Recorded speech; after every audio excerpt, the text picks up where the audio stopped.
Bonjour, bonjour, chers co-créateurs et co-créatrices, c'est Lilou. Je suis en compagnie de Christelle Petit-Colin pour une nouvelle interview ici à Bordeaux. Bonjour Christelle. Bonjour Lilou. Je suis ravie de pouvoir t'interviewer sur ce best-seller, Je pense trop. Qui ne l'a pas lu? Vraiment un livre qui fait du bien. Merci. Eh ben, c'est un plaisir qu'il fasse du bien. Ouais. Tu es auteure, formatrice, tu consultes, hein, tu reçois des gens aussi depuis de nombreuses années, ce qui t'a permis d'ailleurs d'écrire ce livre et de faire un tel constat et de donner des solutions.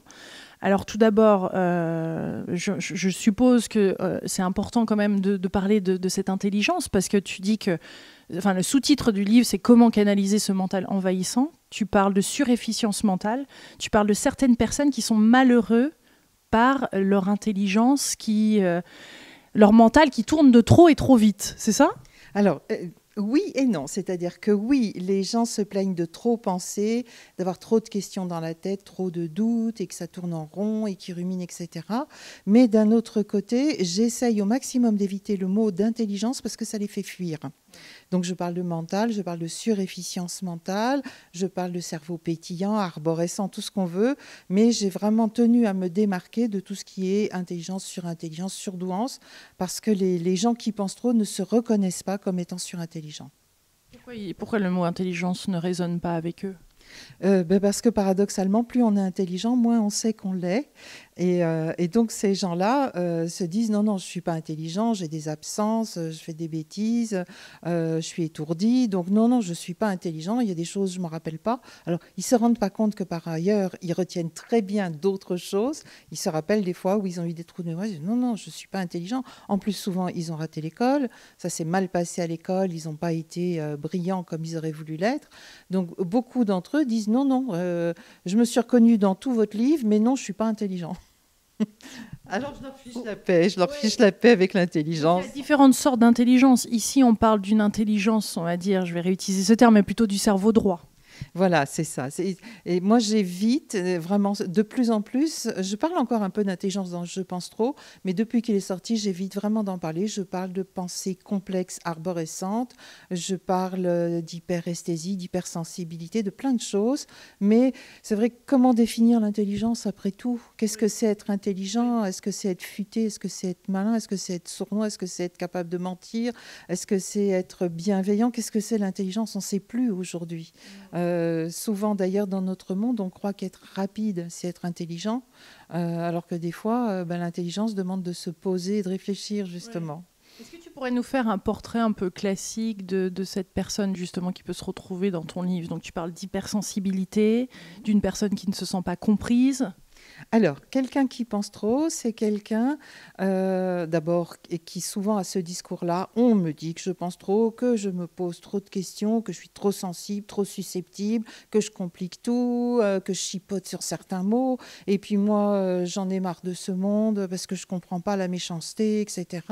Et je suis trop empathique, je suis trop émotive, je suis trop sensible, trop. Tout ce qu'ils sont leur est renvoyé comme étant trop. Donc ça, c'est très, très frustrant pour eux. Parce que après, quand on trouve pas sa place, ouais. Voilà. Et puis on est critiqué en permanence pour ce qu'on est structurellement. Donc c'est ça qui est frustrant, c'est qu'ils le font pas exprès d'être hypersensibles, ils le font pas exprès de trop penser, ils le font pas exprès d'avoir le sens du détail, et ils le font pas exprès non plus d'être empathiques. Ils font pas exprès de chipoter sur un mot, parce que les mots sont très très importants pour eux. Donc un mot, c'est pas le même qu'un autre.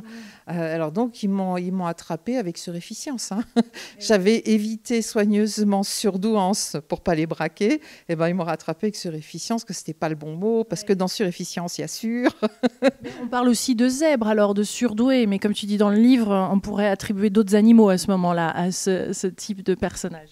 Absolument, c'est Jeanne Siofachin qui a choisi le terme de zèbre, hein, parce qu'elle trouve qu'ils se fondent dans le paysage et que c'est des animaux indomptables. Donc je trouve l'idée pas mauvaise, mais c'est vrai qu'on pourrait parler de pensée Ouistiti, on pourrait parler, comme ils sont hyper sensibles, on pourrait parler de chats, tellement ils ont les 5 sens surdéveloppés.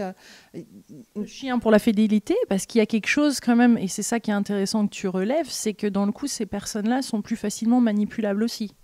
Et c'est le gros problème d'être quelqu'un d'empathique et d'avoir un système éthique trop élevé. Ce sont des gens sincères, ce sont des gens qui se veulent loyaux, qui se veulent droits dans beaucoup de cas. Et donc, toute leur humanité est détournée au profit d'un manipulateur sans qu'ils s'en rendent compte. On les entortille dans leur système de valeurs et dans leur intelligence qu'ils ne veulent pas reconnaître. Donc il y a des bénéfices et il y a des choses très positives sur la manière. Une fois qu'on peut arriver à, c'est même pas dompter ce mental. Est-ce qu'on parle de dompter ce mental? Pas du tout, pas du tout. Je veux pas laisser de ralentir, de canaliser. Alors, je parle de canaliser. En fait, je dis qu'une pensée complexe arborescente, c'est une Ferrari, et qu'une Ferrari, ça se pilote. Et donc, effectivement, si on se laisse balader par son cerveau, on rumine, on broie du noir, on se pose des questions qui n'ont pas lieu d'être, etc. Quand on prend le contrôle d'un cerveau aussi surpuissant, eh ben, on apprend à s'amuser avec. Et moi, le défi que je donne dans ce livre, c'est d'être heureux avec ce cerveau, parce que quand on le laisse pétiller, créer, organiser, etc., c'est un cerveau qui s'éclate, mais vraiment. Ouais. Oui, c'est ça, parce qu'il y a cette surpuissance intellectuelle mentale, en tous les cas, si elle est pas canalisée une fois de plus, enfin si elle est apaisée, qui va nous donner accès à bien d'autres ressources ou même de dons.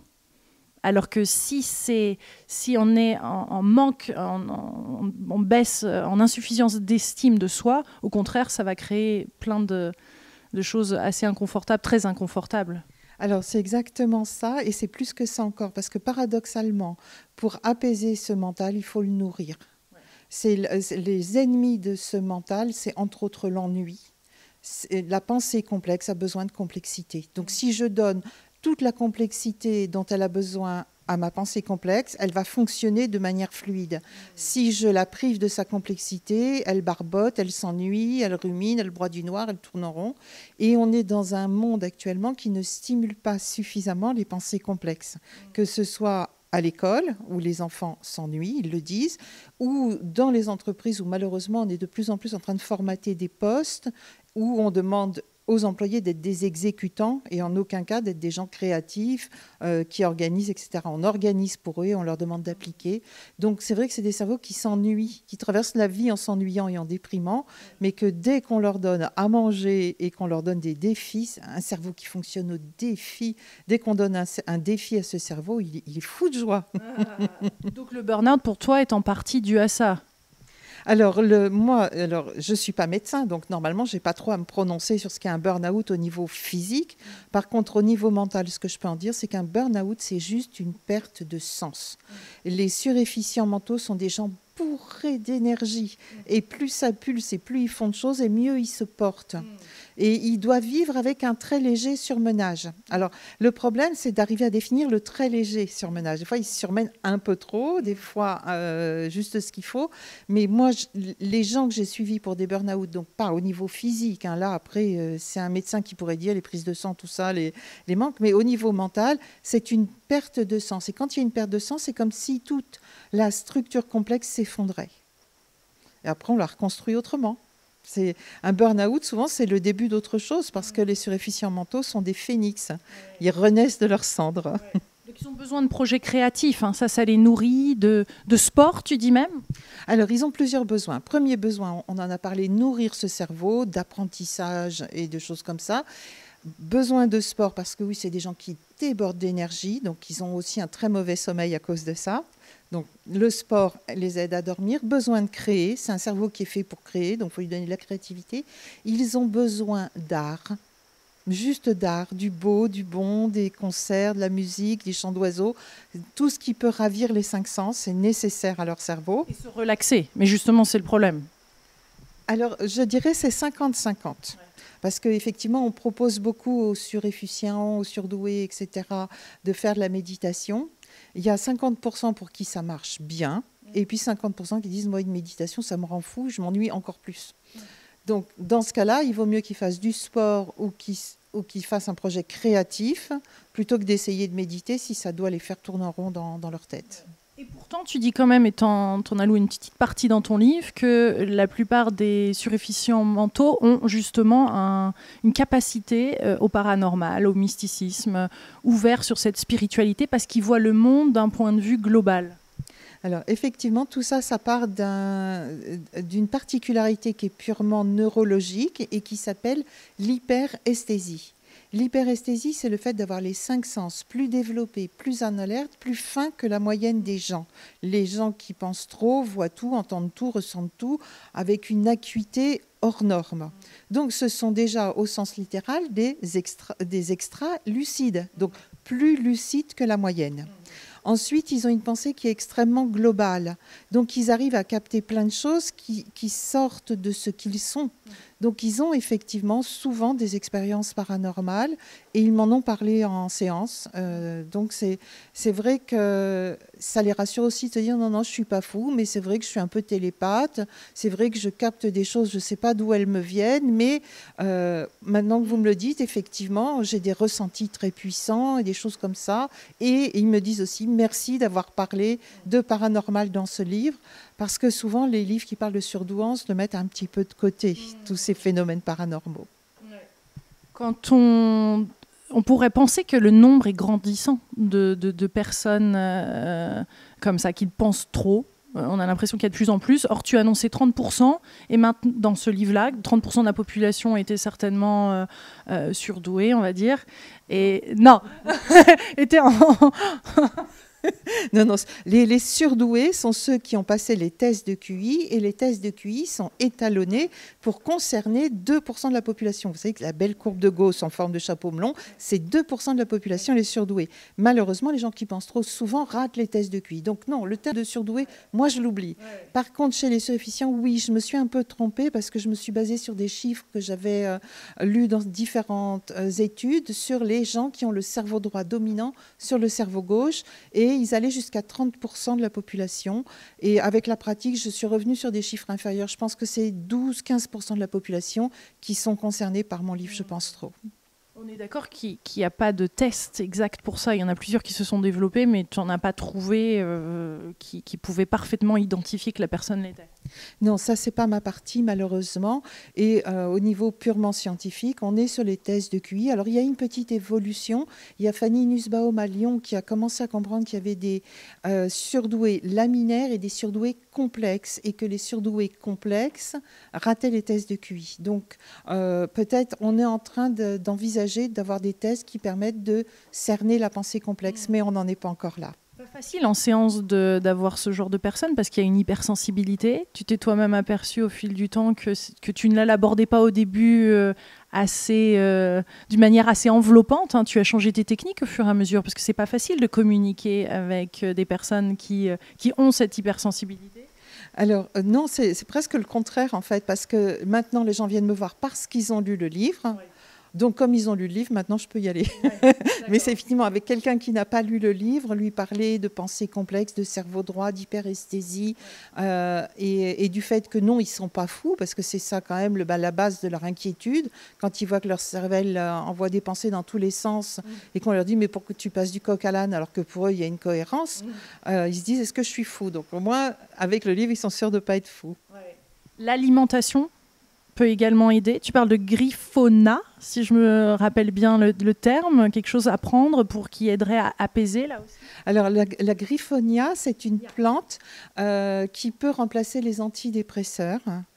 Comme ce sont des gens qui sont quand même souvent très déprimés, et notamment parce qu'ils manquent de sommeil, et parce qu'ils sont incompris, et parce qu'ils s'ennuient, etc. Alors, aujourd'hui, j'en ai parlé effectivement dans le livre, mais aujourd'hui, je dirais, occupez-vous plutôt de nourrir votre cerveau, de lui donner des défis, faites du sport, et après, on verra ce qui reste de votre dépression. Et ouais.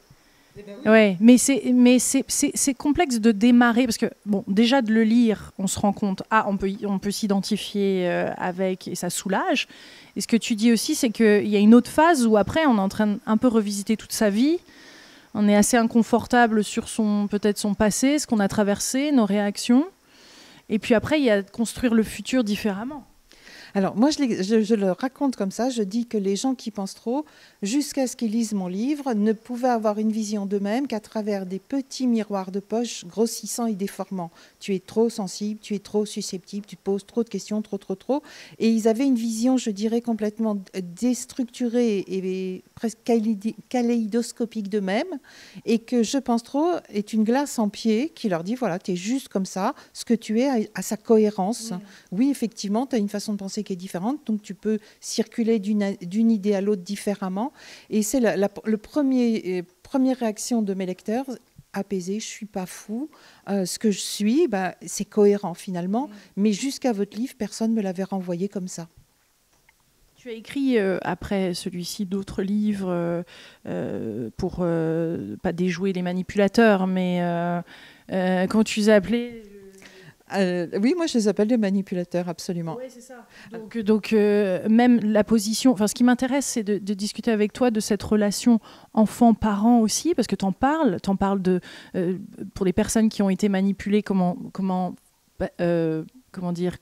divorcer, comment faire avec des parents manipulateurs, comment, si on a un enfant, je pense trop, version enfant, tu l'as également écrit. Qu'est-ce qui se passe comme ça? C'est quelque chose qu'on a appris, qu'on a hérité de nos parents? Est-ce que c'est familial finalement, cette façon de penser, ou c'est purement générationnel? Alors non, je pense que c'est vraiment génétique. Hein. Comme on dit, la pomme ne tombe pas très loin du pommier. Donc quand je me découvre, souvent d'ailleurs c'est dans l'autre sens, c'est les parents qui découvrent la surdouance de leur enfant, qui se mettent à se documenter, dire mais tiens, mais j'étais comme ça quand j'étais petit, ça me fait penser à mon père, à mon grand-père. Donc il y a quelque chose de génétique dedans. Et ensuite, oui, il y a une complémentarité assez incroyable avec les manipulateurs, parce que ce sont deux systèmes de pensée qui pratiquement rentrent l'un dans l'autre, où ils sont, je dirais, aux antipodes l'un de l'autre. Par exemple, un exemple très concret, un manipulateur ne conçoit pas la bienveillance gratuite. Pour lui, quand il est bienveillant, quand il est gentil, c'est juste par calcul et à minima. Donc plus on va être gentil gratuitement avec un manipulateur, plus on va le rendre fou.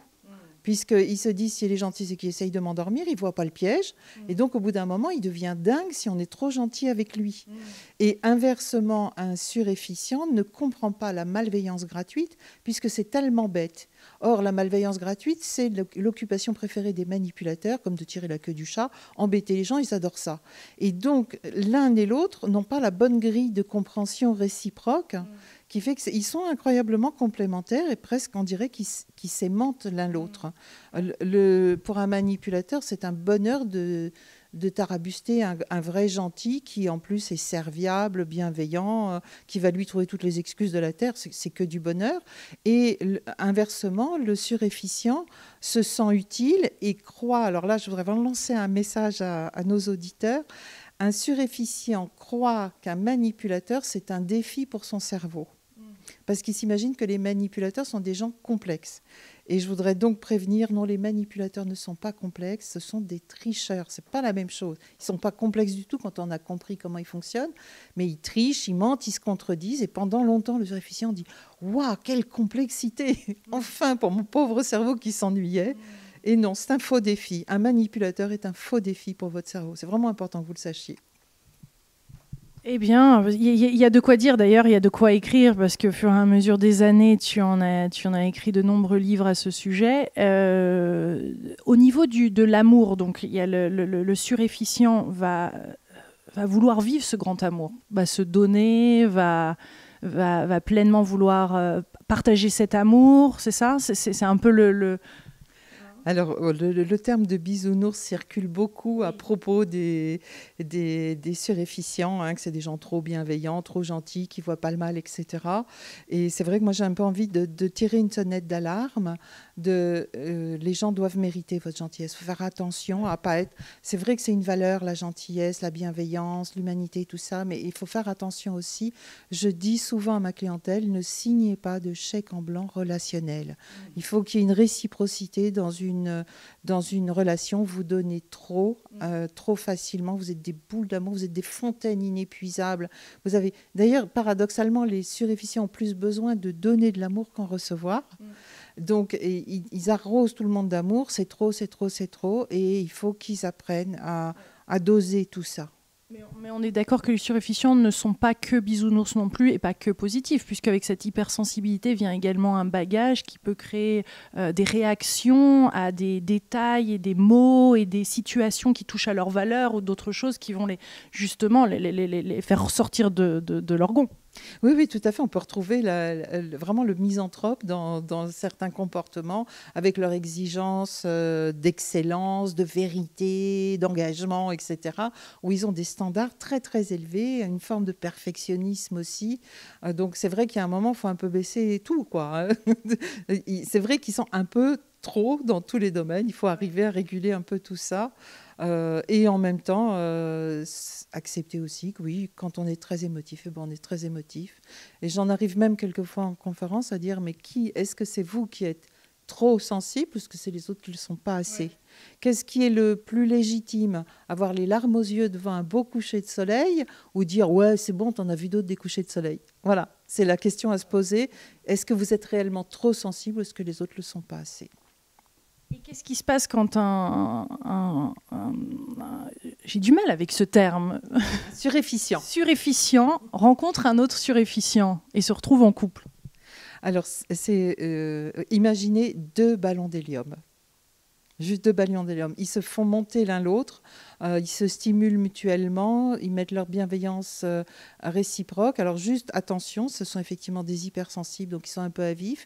Donc il faut qu'ils apprennent à mettre les formes l'un avec l'autre au lieu de partir dans les tours comme ils auraient tendance à faire.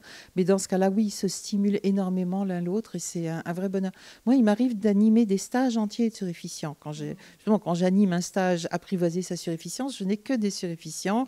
Ou quand j'anime un stage justement sur apprendre à contrer un manipulateur, en général, je n'ai que des suréfficients. Et dans ces stages-là, je les vois fonctionner ensemble. C'est que du bonheur. C'est des gens qui sont bienveillants, attentionnés les uns avec les autres. Ils sont pleins d'humour. C'est gai, c'est léger, c'est tendre. J'adore ces stages où il n'y a que des suréfficients. Est-ce qu'on pourrait se dire que c'est peut-être le nouveau monde essaye de se construire, toutes ces formes d'associations, de communautés, de nouvelles choses qui sont en train d'être créées pour construire ce nouveau monde, qui n'est pas forcément visible par tous, mais qui est en train de se faire et justement construit et mis en place par ces personnes? Moi, je le sens comme ça, effectivement, parce qu'en fait, on parle de plus en plus de biodiversité, de neurodiversité, et que ce sont les gens à pensée complexe arborescente qui peuvent faire des liens transversaux entre les éléments. Donc, on est en train de découvrir, par exemple, que de planter toute une forêt d'arbres de même essence, eh ben, ils tombent tous malades ensemble, alors que si on mélange les essences, eh bien, ils se protègent les uns les autres. Eh bien, je pense que c'est pareil au niveau neurodiversité. Si on est tous pareils, on tombe dans la pensée unique. Si on accepte la neurodiversité, on peut s'ouvrir à des façons de penser beaucoup plus constructives et beaucoup plus ouvertes. Donc, je pense que oui, c'est comme de replanter des forêts avec des différentes essences, faire se mélanger les gens et diversifier nos façons de penser, c'est l'avenir. Et les normaux pensants dans tout ça, parce que tu utilises ce terme, donc il y a des personnes qui pensent, on va dire, normalement. Ce terme a été créé par toi d'ailleurs? Alors oui, c'est moi qui ai créé ce terme, et alors je veux vraiment en profiter pour dire, je n'ai aucune intention péjorative. Quand j'ai écrit normaux pensants, des pensants dans la norme. Ouais. Je n'ai pas voulu dire qu'ils étaient ni normaux et que nous, donc, on était anormaux. Je n'ai pas voulu dire non plus qu'ils étaient bornés. J'ai voulu juste dire qu'ils pensaient dans la norme, normaux pensants. Depuis que j'ai écrit ce livre, est sorti un nouveau livre qui est neurotypique ou neuroatypique. Et si je l'avais connu à l'époque, je l'aurais utilisé parce que je l'aime bien.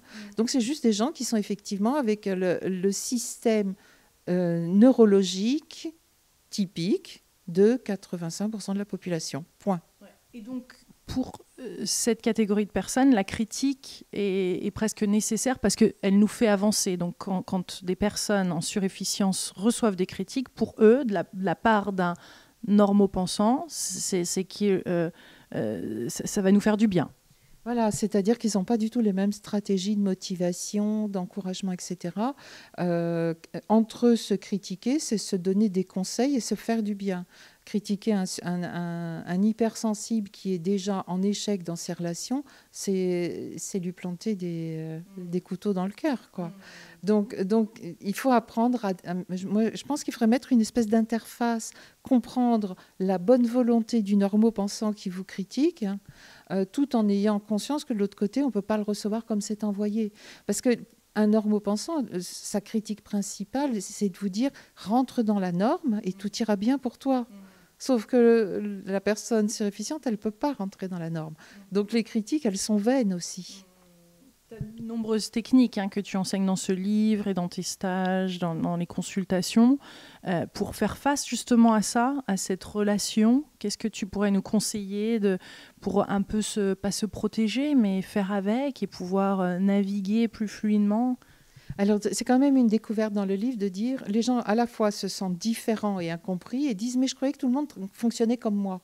Donc, c'est déjà une grande découverte de se dire, non, les normaux pensants n'ont pas les mêmes normes, n'ont pas le même fonctionnement, ne voient pas les mêmes choses que moi, n'ont pas les mêmes valeurs non plus. Ils ont leur système de valeurs. C'est pas, le but, c'est sûrement pas de dire qu'ils sont pas adéquats. Ils ont leur système de valeurs, mais qui n'est pas le même.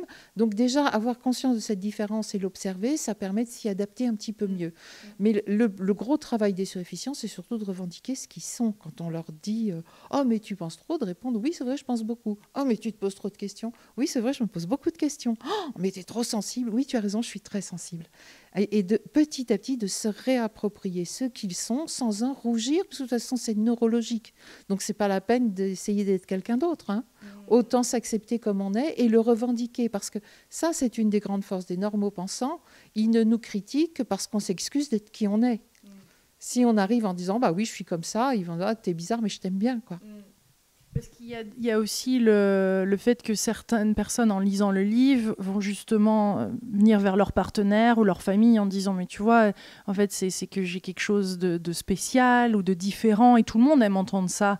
Enfin je veux dire c'est assez facile de pouvoir s'identifier en lisant le livre à cette catégorie de personnes. Donc est-ce qu'il n'y aurait pas je veux dire, comment aborder le sujet aussi, avec d'autres personnes autour, ou vraiment se reconnaître pour sûr d'être dans cette catégorie, tu vois? Alors non, justement, là, ça, c'est une erreur de suréfficiente. Parce que les normaux pensants qui lisent le livre disent non, non, ça ne me correspond pas du tout. Eux, ils sont autant les suréfficients doutent en disant est-ce que c'est moi, autant les normaux pensants ils ont lu le livre, non, non, je ne me reconnais pas du tout dans ce fonctionnement. Donc non, tout le monde ne se reconnaît pas dans ce livre, seulement les gens qui sont concernés. Donc ça pourra déjà rassurer les lecteurs de dire si je me reconnais, c'est qu'il y a des chances que ce soit pour moi. Et puis l'autre aspect, je ne sais plus ce que je voulais dire à ce propos. Par contre, si grosse déception des suréfficients, les normaux pensants, ça ne les intéresse pas. Les normaux pensants, eux, ils trouvent que c'est à l'individu de s'adapter à sa société, c'est pas à la société de s'adapter à l'individu. Et donc, lire ça, il dit, bah oui, mais ça t'avance à quoi? Adapte-toi, tout ira bien. Mais oui, mais je peux pas m'adapter. Mais si, il suffit que tu fasses un effort. Et donc, il y a un vrai blocage et beaucoup de suréfficients sont frustrés de la réaction de leur entourage normaux pensant à cette annonce. Donc, c'est pour ça autant se le réapproprier de soi à soi en disant « moi, je sais qui je suis très bien comme ça », plutôt que d'essayer de convaincre les autres, d'essayer de leur réexpliquer et d'attendre d'eux une approbation qu'ils n'auront peut-être pas. Ouais, sinon, ça crée une bombe, que ce soit au travail comme dans une relation. Disons que, suivant comment c'est présenté, les normaux pensants peuvent aussi très mal le prendre. Tu te crois malin, tu te crois supérieur, tu te crois différent, on est tous pareils.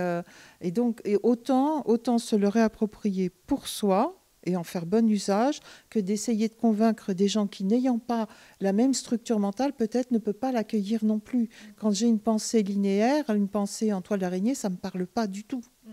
Donc, essayer de lui expliquer que moi, je passe d'une idée à l'autre, alors que l'autre, il a ses idées bien rangées. Je crois qu'il faut, à un moment, il faut arrêter d'essayer de convaincre. C'est un petit peu le défaut des suréfficients. Et souvent, d'ailleurs, ils rendent les normaux pensants agressifs à force d'insister. À un moment donné, il faut laisser tomber. Je sais qui je suis. Et le livre donc valide. Voilà, je n'ai pas à convaincre les autres. J'ai surtout, moi, me réapproprier ce que je suis. Plutôt que en effet d'essayer de convaincre. Parce qu'il y a cette résistance, on parle aussi d'ego là quand même. C'est important, tu y viens dans le livre. Comment vois-tu l'ego là? Parce qu'il semblerait que le suréfficient ça lui fait un petit peu peur de se surestimer, ou pas de se surestimer, mais d'aller dans cette direction. Alors après, il faut qu'on soit très clair sur le terme d'ego, parce qu'il y a toutes les définitions. Moi, le terme ego, je l'utilise en disant c'est la conscience d'être soi individuellement des autres. Voilà, la conscience d'être une goutte d'eau dans l'océan, certes, mais goutte d'eau moi-même. Et souvent, les suréfficients qui ont une pensée collective ont un déficit d'ego, justement. Ils n'ont pas assez conscience de la limite entre eux et les autres. alors qu'effectivement, les normaux-pensants sont beaucoup plus structurés à ce niveau-là.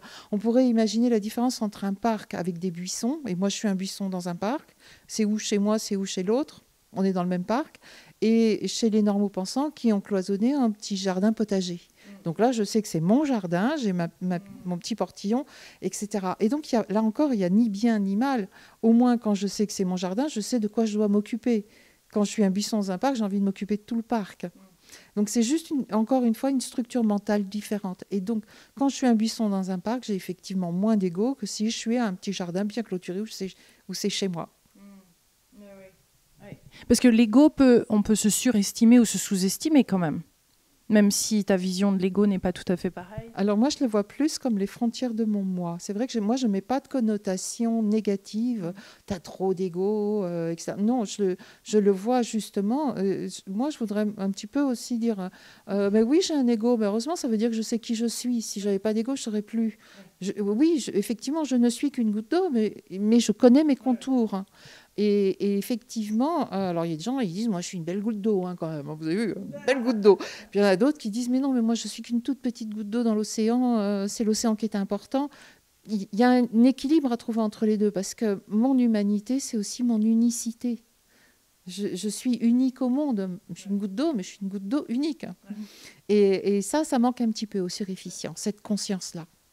Les surificients ont tendance à vivre leur mission de vie, ce qu'on pourrait appeler leur mandat de vie, ou ce pourquoi ils sont destinés. Alors, en tout cas, ils ont besoin de sens, un énorme besoin de sens sur leur passage sur Terre. Pourquoi je suis là, à quoi je sers, qu'est-ce que c'est la vie, comment ça marche, etc. Donc, c'est vrai que plus ce qu'ils font, notamment au niveau professionnel, a du sens pour eux, mieux c'est. Parce que eux, faire une tâche absurde et répétitive qui, les stimule pas intellectuellement et ne leur paraît pas avoir de sens par rapport à l'humanité tout entière, c'est pas bon pour eux. Donc, alors après, quand on dit mission de vie, je vous rappelle qu'on parle à des surificients qui ont un sens des mots très fort. Donc, on dit mission de vie, ça y est, il faut que je parte dans le Sahel avec mon sac à dos. Non, une mission de vie, ça peut être de très bien jouer du violon pour faire pleurer les gens. Tout simplement. Et ma mission de vie à moi, c'est d'apporter du bonheur avec mon violon, par exemple. Ou ma mission de vie à moi, c'est de faire du bon pain bio. Voilà, une mission de vie, c'est beaucoup plus modeste parce qu'il faut vraiment se méfier de l'interprétation. On dit excellence à un surefficient, lui, il voit tellement, tellement haut. On dit non, excellent, excellent comme ça, quoi. Donc voilà, c'est pour ça que la mission de vie, attention, ça peut être très simple, une mission de vie, très très sobre, très modeste. Alors que souhaiter à ces gens qui pensent trop? Tu as écrit « je pense mieux », c'est de penser mieux, c'est ça qui est la suite? Alors oui, et ce qui s'est passé, c'est que quand j'ai écrit « Je pense trop », j'ai reçu une avalanche de courriers, parce que dans un premier temps, le livre a nourri le cerveau de compréhension, ouf, je ne suis pas fou, je comprends, ça marche, etc. Et dans un deuxième temps, ça a déclenché une salve de questions. Oui, mais vous ne parlez pas de ci, vous ne parlez pas de ça, etc. Alors dans Je pense mieux, j'ai répondu à toutes les questions sur le travail, sur les amours, sur effectivement la spiritualité en approfondissant un petit peu, sur les rapports humains en général, sur effectivement comment créer sa mission de vie modeste, mais avec ses compétences et ses zones de génie. Et son unicité, justement, comment de façon unique je peux moi apporter ma petite pierre à l'édifice, etc., de façon à continuer à nourrir ce cerveau et à répondre aux questions. Et puis ensuite, les lecteurs m'ont écrit en disant je suis très ennuyée, je me reconnais dans votre livre, mais je reconnais aussi mon enfant. Et la phrase, je dirais, gimmick, on dit ça quand c'est répétitif, c'est je ne voudrais pas qu'il souffre comme moi j'ai souffert à l'école. Écrivez-nous un livre qui nous aide à aider nos enfants. Je ne veux pas qu'ils souffrent comme moi j'ai souffert. Donc, j'ai sorti tout récemment le livre « Mon enfant pense trop » qui reprend dès le départ. C'est des bébés qui sont déjà un petit peu particuliers, qui donnent des conseils scolaires, qui met beaucoup en garde contre le harcèlement scolaire parce que devinez qui on harcèle à l'école, qui on harcèle dans les entreprises. En général, c'est les surefficients qui se font harceler à peu près partout. Parce que, justement, déficit d'ego, difficulté à trouver sa place, et du côté de la société, refus de la différence. Tu inclus aussi, tu parles d'une certaine forme d'autisme ou d'Asperger qui pourrait être associée à ça? Alors, moi, ce que j'ai retrouvé dans ma pratique, mais alors encore une fois, c'est toujours délicat, parce que moi, je ne suis pas neurologue, je ne suis pas psychiatre, etc. J'ai retrouvé dans ma pratique que la plupart des surefficients présentent plus ou moins des signes autistiques. et que, de mon point de vue, en fait, l'autisme, quand on aura fini de chercher dans tous les sens, on se rendra compte que c'est juste cette forme de pensée neurologique complexe, arborescente, avec hyperesthésie. Mais quand on dit ça aujourd'hui, c'est une bombe. Les autistes, c'est forcément des malades handicapés. C'est encore énorme travail pour faire comprendre que l'autisme est juste une intelligence différente, une neurologie différente, une neurodiversité. Et j'ai quand même retrouvé chez beaucoup de surificients plus ou moins des signes autistiques. Intéressant. Mais merci beaucoup Christelle pour cette délicieuse interview qui devait se faire il y a de nombreuses années, mais non, c'est maintenant. Merci beaucoup. Voilà, c'est que c'était le moment juste. Oui. Merci beaucoup pour cette interview. Merci. Avec plaisir. Merci beaucoup. Je pense trop comment canaliser ce mental envahissant. Si cette vidéo vous a plu, n'hésitez pas à la partager avec d'autres. Ça peut parler à pas mal de personnes parce que je crois qu'il y a plus de 300 000 personnes qui ont lu ce livre, hein, si ce n'est plus. En France, puisque à l'étranger aussi, il cartonne. Donc, en Corée, il a dépassé les 100 000 exemplaires. En Pologne aussi. Donc, visiblement, oui, il y avait un besoin de comprendre ce cerveau qui pétille. Merveilleux. Bon, alors, gros bisous à tous les cerveaux pétillants. On vous embrasse.